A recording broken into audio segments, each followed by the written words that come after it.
Bienvenue les amis, j'espère que vous allez bien.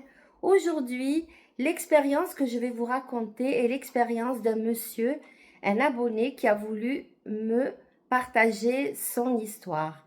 Il s'agit d'une histoire en lien avec le contact avec un défunt. Voici ce qui lui est arrivé. Dans les années 2002, il était venu de son pays d'origine vers la France et il s'est installé ici.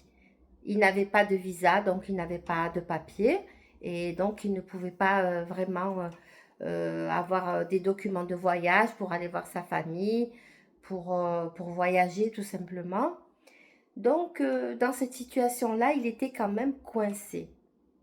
Aussi, 20 ans après, c'est-à-dire autour de 2022, il s'est passé que son père est décédé et il n'a pas pu le voir.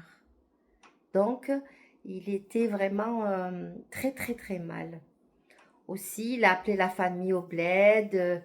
Il leur a dit qu'il était désolé, désolé, mais il pleurait, il trouvait plus de mots.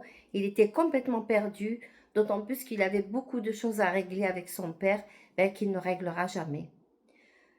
Du coup, ce qu'il a fait, c'est que bon, il a continué à travailler, hein, il s'est rendu à son travail. Au moment de la prière, il met son tapis, il prie.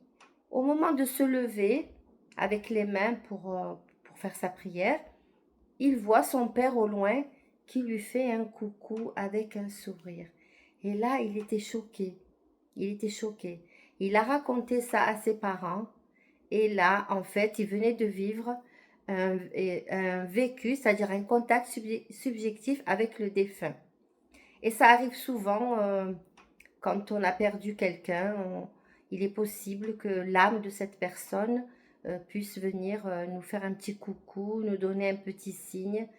Et ce papa décédé, Allah yarhamou, a voulu donc montrer à son fils qu'il pense à lui et qu'il est toujours dans son cœur. Voilà, dites-moi ce que vous pensez de cette histoire. Abonnez-vous si ce n'est déjà fait. Et dites-moi surtout en commentaire si vous avez déjà vécu une expérience similaire. À bientôt!